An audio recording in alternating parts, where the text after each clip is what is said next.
Today we're looking at another watch from WM Watches, specifically the WM194. Now I really love what this company is doing, and specifically this model. I love the vintage vibe that they're bringing the consumer with the black dial, the orange accents, and that brushed stainless steel case.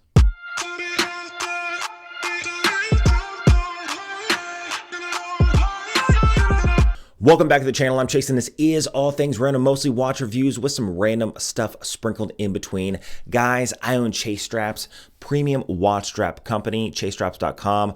I am dropping 2 limited edition premium Italian calf leather watch straps, both in light brown and red. They're limited to only 15 pieces, so check them out down below. Also, if you're here, new to the channel, do me a favor, hit the subscribe button. It's free. It doesn't cost you anything, but it really does help the channel and allows me to have more access to more watches for more reviews. That being said, first, the details of the watch, then my overall opinion at the very end. The case is made of 316L stainless steel, brushed with chamfered edges, and beautifully designed case with squared lugs, adding to that vintage vibe. With a case diameter of 42 millimeters, but only a lug-to-lug of 48 millimeters, this thing wears more like the smaller version of a 40 millimeter watch. The case thickness is just over 12 millimeters, so even with that dome sapphire crystal, this thing fits beautifully on the wrist.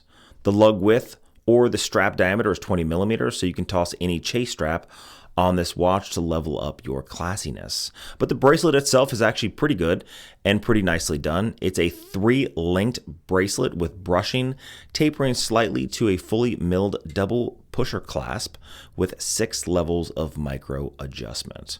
I think the bracelet and the case is done quite nicely with its finishing.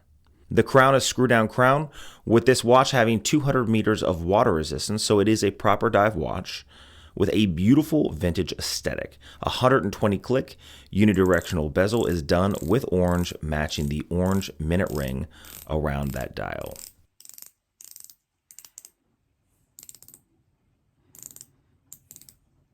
The dial is flat black, WM just below the 12, automatic, and 200 meters of water resistance just above the 6. The lume is printed directly to the dial, a date window at the 3 o'clock position, done quite nicely, and inside is the Workhorse NH35 beating at 21,600 vibrations an hour, 21 joules, 42 hours of power reserve. This is a movement that's in every affordable watch, and that's okay because this watch is not expensive at all. The hands on the watch match the orange with a large arrow for the minute hand, a sword hand for the hour hand, and a second hand still in orange with a squared pip just at the end. Overall, I think the watch punches extremely high. The deep grooved bezel makes it easy to use with an extremely domed sapphire crystal, makes it not only aesthetically pleasing, but also durable.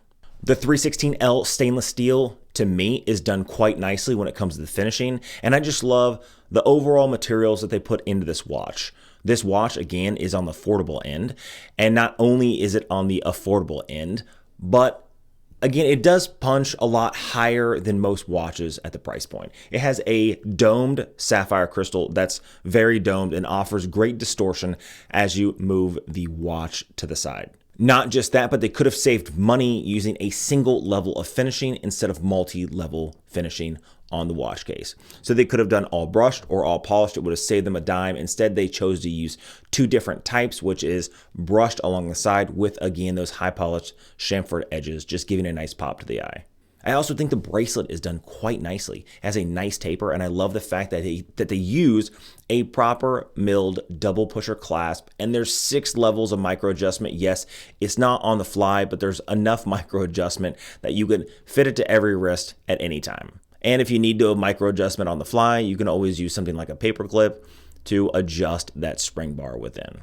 I think the only true downfall of this watch is the bezel itself. Yes, there are deep grooved edges to the bezel, but the bezel is very close to the case, so it can be kind of hard to grip to use that unidirectional bezel. Now, the only reason why you'd use a bezel is for timing. Nobody uses these watches for scuba diving. I know I am a scuba diver, and nobody uses dive watches for scuba diving. You may use something like an Aqualand ProMaster Diver from Citizen that has a depth sensor for something like free diving or spearfishing, but generally use like a Tarek computer, right? You use a computer to dive.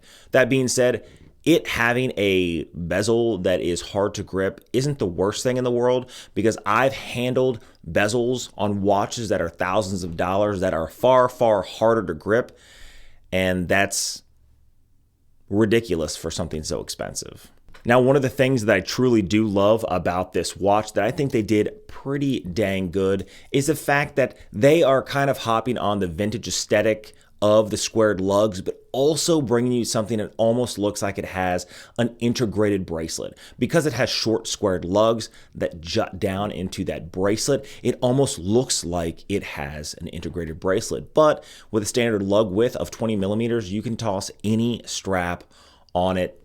Again, I recommend chase straps, but you can toss a leather strap on it, or even something like a rubber strap and make it far more sporty. That being said, I think it looks great on the stainless steel bracelet, and I'd always recommend, if a watch is offered in a bracelet from the company, get the bracelet from the company, get the strap aftermarket. You're going to save yourself a lot of money, and it gives you different options. Anyway, what do you guys think about this watch? Do you love it? Do you hate it? A lot of people don't like vintage aesthetic of watches, but a lot of people do love the vintage aesthetic of watches. I'm not the biggest fan of orange. However, when it's nicely done, when it comes to orange on black on the brushed stainless steel, I think it just gives it all the necessary colors for uniqueness, a nice pop of color to the eye that draws the eye down to the wrist. And again, the vintage aesthetic from the 1980s and 1970s is very in right now. So if you guys are interested, look at it down below in the description box. Again, if you're here, do me a favor, hit the subscribe button. It really does help the channel. Hit the notification bell. I'm trying to release a video every 2 to 3 days until the end of the year. I just have so many watches here to review. Anyway, I'll see you guys in the next one.